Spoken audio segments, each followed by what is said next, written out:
The filler है, लेकिन filler से पहले मैं यहाँ पे जो कुछ क्वेश्चन एरर हैं वो मैं पहले बता देता हूँ, ठीक है, जो कि कॉमन सा एरर आता है और बच्चे यहाँ पे मिस्टेक कर जाते हैं। जैसे देखिए यहाँ पे क्वेश्चन नंबर 6 में क्या कह रहा है कि Shakespeare has written many plays, ठीक है, many plays as well as some poetries. अब ध्यान रखिएगा पोएट्रीज को कभी हम प्लूरल बनाते ही नहीं है, ठीक है, तो ये गलत है।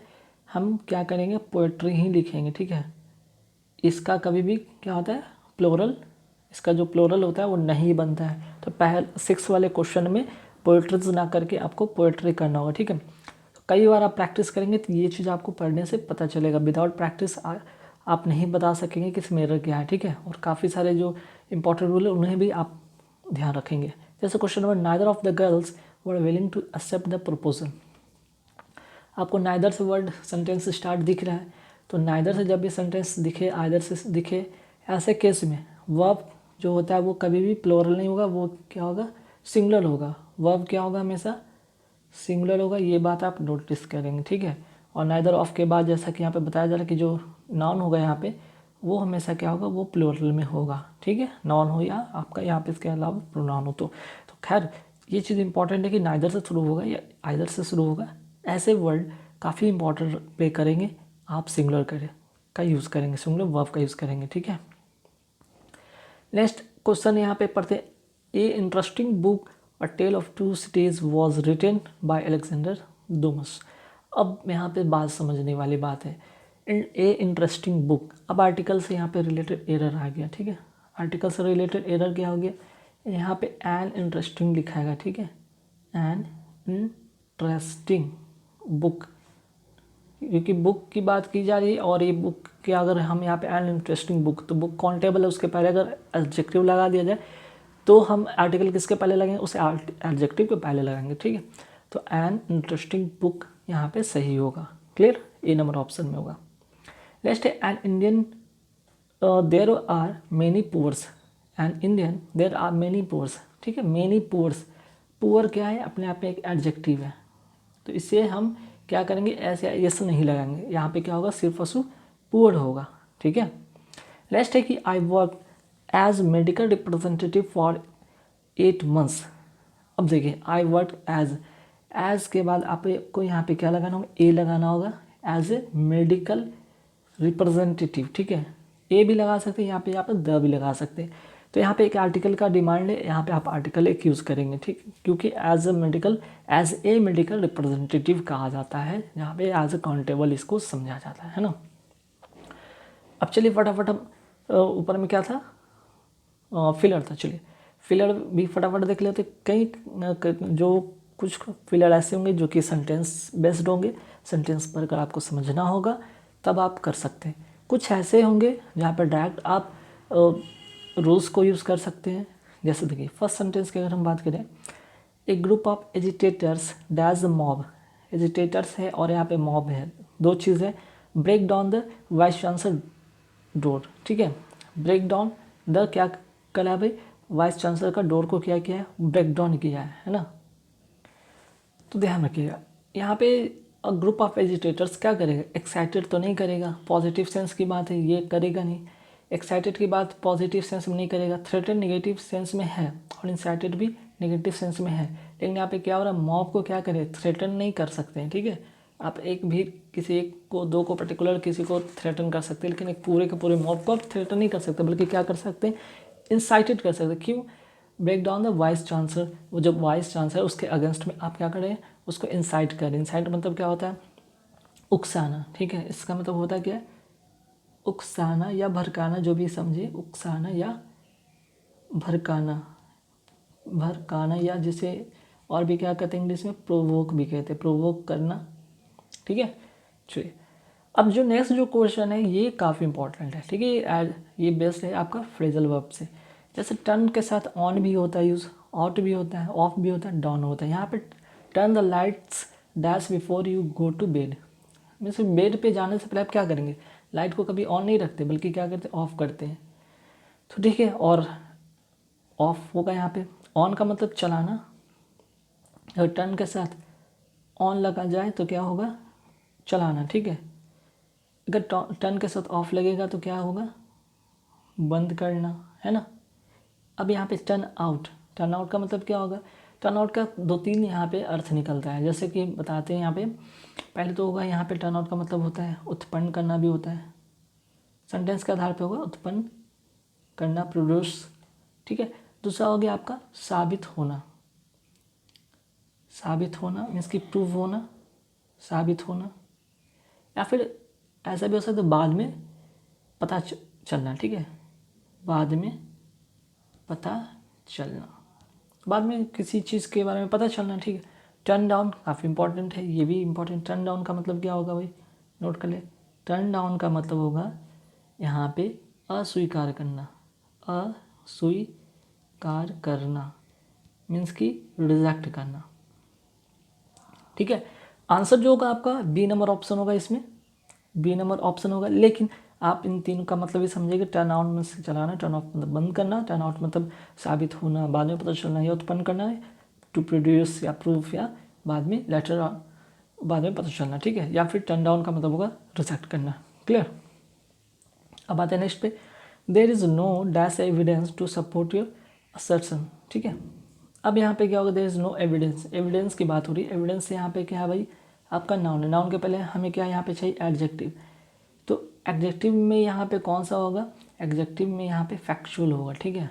फैक्चुअल मतलब तथ्य से जो जुड़ा हुआ चीज़ होता है, कोई फैक्ट से जो जुड़ा होता है, तथ्य से या फिर फैक्ट से जुड़ा हुआ चीज़ होता है, उसे हम क्या करते हैं, एज एविडेंस के रूप में हम वहाँ क्या करते हैं, प्रेजेंट करते हैं, ठीक है। तो यहाँ पे ये होगा, फैक्चुअल होगा, ठीक। बाकी यहाँ पे अगर फैसल की बात करें, फैसल का मतलब होता है सरल होता है, आसान होता है, इसका बहुत सारा मीनिंग होता है। फेसेस का मतलब क्या होता है कि कोई गलत समय पर की गई टिप्पणी, ठीक है। फेसेस मतलब गलत समय पर की गई टिप्पणी। चलिए अब आते हैं नेक्स्ट, देखते हैं यहाँ पे एक प्रीपोजिशन बेस्ड क्वेश्चन है, जैसे कि throw a stone dash the fierce dog. तो स्टोन को क्या करेंगे भाई, थ्रो तो कर रहे, ऑन अपॉन एवब एट, यहाँ पे होगा एट। क्यों, जब हम किसी लक्ष्य पर निशाना साधते हैं या डायरेक्शन के सेंस में होता है तो हम क्या यूज़ करते हैं, एट का यूज़ करते हैं, ठीक है। इतना बात का ध्यान रखिएगा, कब करेंगे एट का यूज़, जब एम हो या डायरेक्शन हो तब के सेंस में हम क्या यूज़ करेंगे, एट का यूज़ करेंगे, ठीक। और अगर हम और भी अगर बात करें, जैसे कि हम यहाँ पे एवब की भी बात कर सकते हैं। एवब का मतलब होता है जब कोई चीज़ ऊपर लेकिन सटा हुआ नहीं हो, ठीक है, ऊपर लेकिन सटा हुआ नहीं हो तब हम एवब की बात करते हैं, ठीक। और ऑन अपॉन का बारे में हम लोग बात करते हैं कब, जब कोई चीज़ ऊपर के सेंस में हो, ठीक है। ऑन या अपॉन की बात करें तो ऑन का मतलब कब होता है, किसी वस्तु के ऊपर लेकिन वो सटा हुआ वहाँ भी नहीं होता, स्थान के समय के सेंस में भी होता है, ठीक। तो यहाँ पे ध्यान रखिए ये बात को। चलिए अब आगे बढ़ेंगे, सवाल है आगे क्या है, नेक्स्ट जो क्वेश्चन है, is not learning superior dash wealth, ठीक। इज़ नॉट सुपीरियर के साथ क्या आप यहाँ पे प्रीपोजिशन होगा, तो प्रीपोजिशन सुपीरियर के साथ आपको पता है कि हमेशा सुपीरियर टू का यूज़ करते हैं, ठीक है, ध्यान रखिएगा। अब आते हैं, ये क्वेश्चन तो एरर का हो गया था। एरर के बाद अब फटाफट देखते हैं ईडियम फ्रेजेस। ईडियम फ्रेजेस काफ़ी इंपॉर्टेंट है और इसे यहाँ पे आप ट्रिक से भी आप समझ सकते हैं या फिर सेंटेंस पर बेस्ड भी समझ सकते हैं। चलिए वो ट्रिक क्या यूज़ हो सकता है, जैसे देखिए ये है, इसी का मतलब बताना है आपको, जो भी मैं अंडरलाइन कर रहा हूँ उसका आपको ईडियम बताना है। जैसे मेडन स्पीच का, he spoke well though it was his long speech, his first speech, brief speech या इमोशनल स्पीच। अब वो अच्छा बोला, ठीक है, हालांकि इट वाज हिज क्या था भाई, ब्रीफ स्पीच तो कोई देता नहीं है, कोई फर्स्ट स्पीच हो सकता है, लॉन्ग स्पीच अगर को देना, लॉन्ग स्पीच को मीन्स कि कोई देने देता नहीं है, इमोशनल स्पीच होता नहीं है ऐसा। अगर मेडन की बात करें तो मेडन का मतलब होता है फर्स्ट स्पीच, ठीक है, ठीक। He spoke well though it was his maiden speech means कि हिज फर्स्ट स्पीच, ठीक है, ध्यान रखिएगा। नेक्स्ट है यहाँ पे आपको ऑल ईयर्स के बारे में बताना। ऑल ईयर्स, ईयर्स मीन्स कान से रिलेटेड, और कान से रिलेटेड की बात यहाँ पे क्या हो रही है भाई, स्टूडेंट कान की बात हो रहा है और speaker started talking about the changes in examination. अब स्पीकर है, एग्जामिनेशन के बारे में कुछ चीज़ बताया जा रहा है, तो स्टूडेंट क्या करेंगे, वर ऑल ईयर्स, सभी क्या करेंगे, अटेंटिव रहेंगे, मीन्स कि ध्यान से उनकी बातों को सुनेंगे, स्माइलिंग नहीं करेंगे, रस्ट नहीं करेंगे, साइलेंट नहीं, बल्कि अटेंटिव करेंगे, ध्यान से सुनेंगे। ठीक है, ऐसे भी कान से हम लोग क्या करते हैं, ध्यान से सुनते हैं। ठीक, चलिए नेक्स्ट यहाँ पे एक वर्ड आपको बताना, सैलड डे। सैलड डेज का मतलब होता है क्या, in his salad day he was quite a dandy. तो डैंडी और यहाँ पे सैलड डे से क्या रिलेशन है, डैंडी का मतलब होता है कोई रंगीन मिजाज वाला व्यक्ति, रंगीन मिजाज वाला कोई बंदा। ठीक है, तो क्या होगा भाई, अब he was a quite dandy, वह बिल्कुल कैसा था, डैंडी था। अगर रंगीन मिजाज का था तो इन हिज कैसा, सैलड डे में, स्कूल डे में तो होगा नहीं, चाइल्डहुड में, ओल्ड एज में नहीं, एडोलसेंस में, जब वो किशोर अवस्था में था। ठीक है, किशोर अवस्था में जस्ट आप 14 से अबव हो जाते हैं, 18 से अंडर रहते हैं, वो एक एज होता है जब आप बहुत ही खुश मिजाज, रंगीन मिजाज, टुनक मिजाज हर तरह के होते हैं। तो यहाँ पे ध्यान रखिएगा, सैलड डे का मतलब एडोलसेंस के सेंस में होगा। नेक्स्ट है, he is cool about working at night. Cool about, अब भाई नाइट में कौन काम करना चाहता है, कोई नहीं करना चाहता है, तो नॉट रेडी टू वर्क। ठीक है, आंसर होगा not ready to work, cool रहना चाहता है, रात में कूल रहना चाहता है, रेडी टू वर्क नहीं, एक्साइटेड वर्क नहीं। अच्छा, यहाँ पे एक वर्ड यहाँ पे दिख रहा होगा, ग्रुंडिंगली, इसका मीनिंग अगर लिखना चाहे तो लिख ले। होता है क्या, नाखुश तरीके से करने वाला, मीन्स कि मन नहीं है फिर भी बेमन से कोई काम को कर रहा है, नाखुश तरीके से काम को करने वाला, काम को करने वाला। ठीक है, आंसर होगा इसका बी। चलिए नेक्स्ट है कि you can not throw dust into my eyes. इसका मतलब क्या होगा, इसका इडियम बताना, throw dust into my eyes. अब आँख में धूल झोंकना, इसको क्या कहते हैं, इससे तो पता चल रहा है ना, आँख में धूल झोंकना, धूल झोंकना। तो आँख में धूल जब कब लोग झोंकते हैं, हर्ट करेंगे नहीं, अब्यूज़ नहीं करेंगे, टेरिफाई नहीं करेंगे, बल्कि चीट करने पर, एक तरह से कभी भी कोई चीट आपको करे तो कहते हैं, आप ज़रूर कहेंगे कि आँख में धूल मत झोंको भाई, don't throw dust into my eyes. ठीक है, चीट यहाँ पे हुआ सेंस में। अब यहाँ पे सेंटेंस इम्प्रूवमेंट वाला क्वेश्चन आ गया, काफ़ी इंपॉर्टेंट क्वेश्चन है। इसमें इम्प्रूवमेंट में क्या होता है, आपको रूल, नए नए रूल पता चलते हैं, जैसे कि she did not like the movie nor I did. ध्यान रखिए, नॉर आई डिड यहाँ पे कहा गया। ऐसे केस में आपको क्या करना होगा, ऑक्सिलरी जो वर्ब है उसको क्या करना, सब्जेक्ट के पहले रखना होगा। ऑक्सिलरी वर्ब है उसको क्या करना होगा, सब्जेक्ट के पहले रखना होगा। ठीक है, सब्जेक्ट के पहले रखना होगा, मीन्स क्या कि नॉर डिड आई होगा, एक चीज़ पहला रूल। दूसरा चीज़ कि आपको इस तरह से लिखने के बाद भी, ठीक है, ऑक्सिलरी वर्ब जो होगा सब्जेक्ट से पहले लिखने के बाद भी, ऐसा नहीं कि आप इसमें क्वेश्चन मार्क लगाएंगे, नहीं, इसके बावजूद भी यहाँ पे क्वेश्चन मार्क का यूज़ नहीं करते हैं, ये रूल है। ठीक है, चलिए अब आते हैं नेक्स्ट क्वेश्चन पे। Old habits die hardly. Hardly, hardly का मतलब ये होता है ना के बराबर, ना के बराबर। तो यहाँ पे न के बराबर के सेंस की बात नहीं, ओल्ड हैबिट्स डाई हार्डली, न के बराबर नहीं बल्कि मुश्किल से। ठीक है, मुश्किल से, तो यहाँ पे क्या होगा आंसर, हार्ड, मुश्किल से। कोई भी आपकी पुरानी आदत है वो कैसे जाता है, बहुत ही मुश्किल से जाता है। ठीक ना, ध्यान रखिएगा। ठीक, नेक्स्ट जो क्वेश्चन है यहाँ पे, पहले भी पिछले वीडियो में बताया था, क्वेश्चन टैग होते हैं क्या। ठीक है, क्वेश्चन टैग वाला क्वेश्चन होता है क्या कि अगर सेंटेंस क्या होगा, अगर सेंटेंस अफर्मेटिव में हो तो क्वेश्चन टैग कैसा बनता है, निगेटिव में बनता है ना, निगेटिव में बनता है। अब देखिए, one can not be different indifferent to one's health, can not one. तो ये हो गया कि अगर सब्जेक्ट अफर्मेटिव है तो क्वेश्चन टैग निगेटिव में, लेकिन अगर सेंटेंस निगेटिव में हो तब क्या करेंगे, क्वेश्चन टैग पॉजिटिव में होता है। ठीक है, तो यहाँ पे कैन नॉट ऑलरेडी था तो यहाँ पे कैन नॉट होगा नहीं। ठीक है, गलत है। इसके लिए क्या हम करेंगे, यहाँ पे कैन वन का यूज़ करेंगे। ठीक ना, यहाँ पे क्या यूज़ करेंगे, कैन वन का यूज़ करेंगे। क्लियर, चलिए नेक्स्ट है, the mother with her children were expected. अब देखिए यहाँ पे रूल है, सब्जेक्ट वर्ब एग्रीमेंट का या सिंटैक्स का काफ़ी सारे रूल हैं। क्या विथ के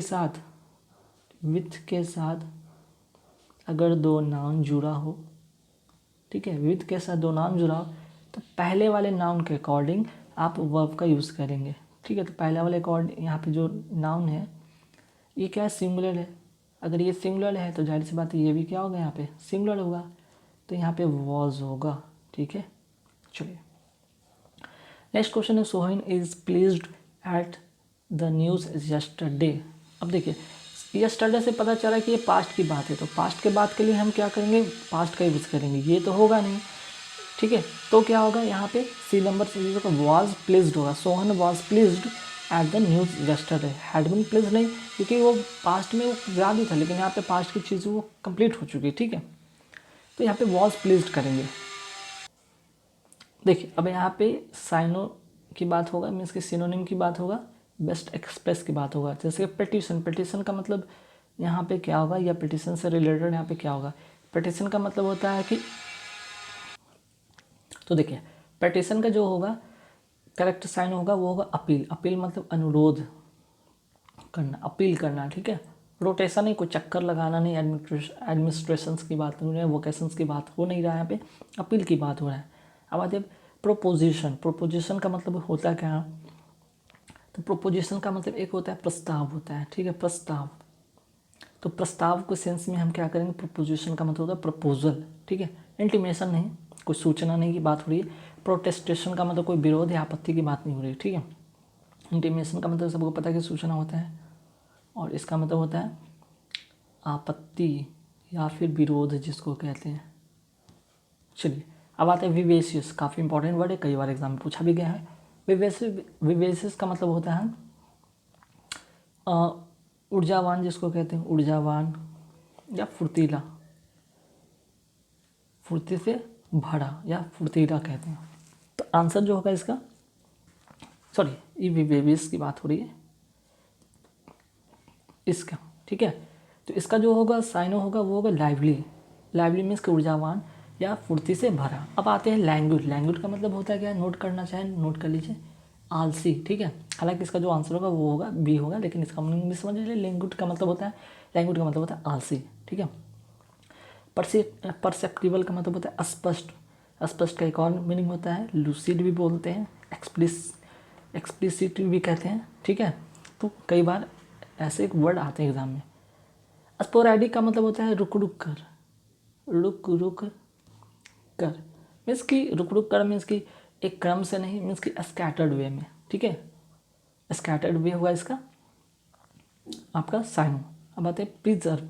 प्रिजर्व का मतलब यहाँ पे क्या होगा, प्रिजर्व का मतलब होता है कायम रहना, किसी भी बात पर अपने बात पर कायम रहना या दृढ़ रहना, दृढ़ रहना, ठीक है। तो इसका मीनिंग क्या होगा भाई, इसका साइन हो क्या होगा, इसका साइन होगा परसिस्ट। परसिस्ट का मतलब भी होता है कायम रहना या दृढ़ रहना, ठीक है।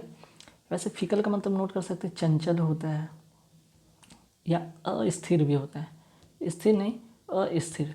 और कांस्टेंट का मतलब सबको पता है कि स्थिर होता है। तो उसी तरह फिकल, कांस्टेंट इस तरह से पोलाइट विनम्र के सेंस में होता है। अब आते हैं यहाँ पे देखेंगे एंटो मीन्स के अपोजिट वर्ड। इमॉर्टल। इमॉर्टल का मतलब होता है कि हाँ भाई अमर, अमर होता है। अमर का जो होगा जो कि मतलब अमर मीन्स कि सब दिन रहे, वो हमेशा के लिए रहे। इमॉर्टल जो हमेशा के लिए रहे, हमेशा के लिए। तो इसका अपोजिट क्या होगा, टेम्परोरी, ठीक है, टेम्परोरी होगा, है ना। बाकी इटर्नल का मतलब सबको पता है कि इसका मतलब भी होता है हमेशा के लिए, ठीक। चलिए अब आते हैं फोकस। फोकस का यहाँ पे एंटो क्या होगा, फोकस का मतलब आपको सभी को पता है कि किसी चीज़ पर एकाग्र रहना, मीन्स कि आप किसी चीज़ पे फोकस कर रहे हैं, मीन्स कि किसी पॉइंट पर आप अड़िग हैं, किसी बात पे अड़िग हैं, ठीक है। तो फोकस का अपोजिट होगा डिस्पर्स। डिस्पर्स का मतलब भंग करना, मीन्स आप कोई काम कर रहे हैं फोकस करके, तो उसको उसका अपोजिट क्या होगा, उसको भंग करना, ठीक है, डिस्टर्ब करना। चलिए अब आते हैं वेटरन। वेटरन का मतलब होता है क्या, वेटरन का मतलब होता है अनुभवी। काफ़ी दिन से जो काम लोग करते हैं वो क्या हो जाते हैं, अनुभवी हो जाते हैं, उस काम में निपुण हो जाते हैं, है ना। इसका अपोजिट क्या होगा? नोविस। नोविस का मतलब होता है नौसिखिया। नौसिखिया, जिसमें नौसिखिया किसके सेंस में कहते हैं? अगर कोई ड्राइवर हो, नहीं गाड़ी चलाने आता है, नैना हो, तो उसे नोविस कहते हैं, नौसिखिया कहते हैं। ठीक है। इंथुजियास्ट का मतलब सभी को पता है कि भाई इंथुजियास्ट मतलब खुशी से भरा। एक्टिविस्ट मतलब कोई कार्यकर्ता के सेंस में होता है। अब आते हैं सुपरफ्लुअस। सुपरफ्लुअस का मतलब क्या होता है? फालतू। अगर एक वर्ड में बोला जाए तो इसको क्या बोलते हैं? फालतू। तो फालतू तो है नहीं, तो वो चीज़ अगर जो चीज़ फालतू नहीं तो क्या है? नेसेसरी है। ठीक है, ज़रूरत है उसकी। ठीक, ऐसे एसेंशियल भी होगा यहाँ पे मीनिंग, लेकिन यहाँ पे चूँकि एडजेक्टिव का रोल प्ले कर रहा है इसलिए यहाँ पे एडजेक्टिव का ही यहाँ पे यूज़ करेंगे। हालांकि ये भी आपका एसेंशियल भी एडजेक्टिव ही है, लेकिन जो इसके साथ सुपरफ्लुअस के साथ जो बनेगा करेक्ट वो बनेगा नेसेसरी। ठीक है। अब आते हैं इक्विलिब्रियम। इक्विलिब्रियम का मतलब जो होगा यहाँ पे क्या होगा? इम्बैलेंस के सेंस में होता है। इक्विलिब्रियम का मतलब यहाँ तो संतुलन होता है, बैलेंस होता है, संतुलन या फिर बैलेंस, बैलेंस्ड। तो यहाँ पे बैलेंस का अपोजिट क्या होगा? इम्बैलेंस। ठीक है, चलिए अब आते हैं यहाँ पे वन वर्ड सब्स्टिट्यूशन। काफ़ी इंपॉर्टेंट क्वेश्चन है। वन वर्ड सब्स्टिट्यूशन में क्या होगा? इनकेपेबल ऑफ एरर, जो इंसान कोई गलती कर ही ना सके। ठीक है, जो कभी गलती ना करे उसे क्या कहते हैं? Incapable of error. एरर का मतलब इनफॉलिबल, ध्यान रखिएगा। इनकॉरिजिबल का मतलब ये होता है जिसका सुधार ना किया जा सके, जिसे सुधारा ना जा सके, है ना, सुधारा ना जा सके, इनकॉरिजिबल कहते हैं। एररनेस का मतलब सबको पता है कि इसका मतलब होता है त्रुटि। ठीक है, इसका मतलब होता है त्रुटि या गलती, है ना। चलिए, ये हो गया इनकेपेबल का। और अनबीटेबल का मतलब होता है अपराजय, जिसे कोई पराजय ना कर सके, पराजय, या किसी जो कोई बंदा को हरा ना सके, अनबीटेबल उसको कहेंगे। बात है नेक्स्ट क्वेश्चन पे, one who believes everything he और सी हियर्स। ठीक है, मतलब किसी भी बात पे भरोसा कर लेना उसको कहते हैं क्रेडुलस कहते हैं। भोला भाला जो बंदा होता है ना, वो किसी के भी बातों पे भरोसा कर लेता है, भोला भाला। ठीक है, इसका मतलब ये होता है क्रेडिटेबल। और क्रेडिबल का मतलब होता है क्या? विश्वसनीय, विश्वसनीय। ठीक है, भोला वाला नहीं कि भाई ये तो विश्वसनीय, ये तब करेगा भाई जब उसको उस चीज़ की सही से पता कर लेगा सही है तब वो विश्वास करेगा। भोला वाला नहीं कि किसी भी बात को समझ लेना कि हाँ भाई ये है तो ये है। ठीक है, ये चीज़ है। अब आते हैं नेक्स्ट क्वेश्चन पे, an allowance made to a wife by her husband when they are legally separate. जब होता है क्या कि जब हस्बैंड वाइफ के बीच में तलाक हो जाता है, सेपरेट हो जाते हैं, दोनों अलग हो जाते हैं, तो हस्बैंड को एक कानून की तर्ज पर, कानून के नियम के अनुसार वाइफ को कुछ पैसे हर महीने देना होता है, उसे कहते हैं एलिमोनी। ठीक है, एलिमोनी इंपॉर्टेंट चीज़ है, ध्यान रखिएगा। अब आगे है इसमें कि पार्सिमनी मतलब होता है क्या? पार्सी मतलब कंजूस, इसको कहते हैं कंजूस या किफ़ायती। मैट्रिमनी का मतलब होता है क्या भाई? ठीक है, मैट्रिमनी का मतलब होता है विवाह के सेंस में होता है। और होनोरियम का मतलब होता है वेतन संबंधी। ठीक है, वेतन संबंधी या वैतनिक, जो कि वेतन पर काम करता हो, वेतन संबंधी। अब होता है विल्ड इमेजिनेशन। विल्ड इमेजिनेशन का मतलब जो होगा यहाँ पे वो होगा फैंसी। ठीक है, विल्ड इमेजिनेशन मीन्स फैंसी। वैसे विल्ड का मतलब नोट करना चाहे तो नोट करना सन की होता है या सनक भरा। ठीक है, नेक्स्ट है क्वेश्चन काफ़ी आता है कई बार एग्जाम में, a poem of 14 lines. Poem of 14 lines को कहते हैं सोनेट कहते हैं। ठीक है, कई बार एग्जाम में पूछा गया है। बाकी अगर सैल्म की बात करें तो भजन होता है। कैरल का मतलब गीत, कह सकते गीत भजन। और बैलेड का मतलब भी होता है कोई गीत के सेंस में, कथा गीत या गीत के सेंस में कहते हैं। तो सोनेट होगा 14 लाइन्स का, ध्यान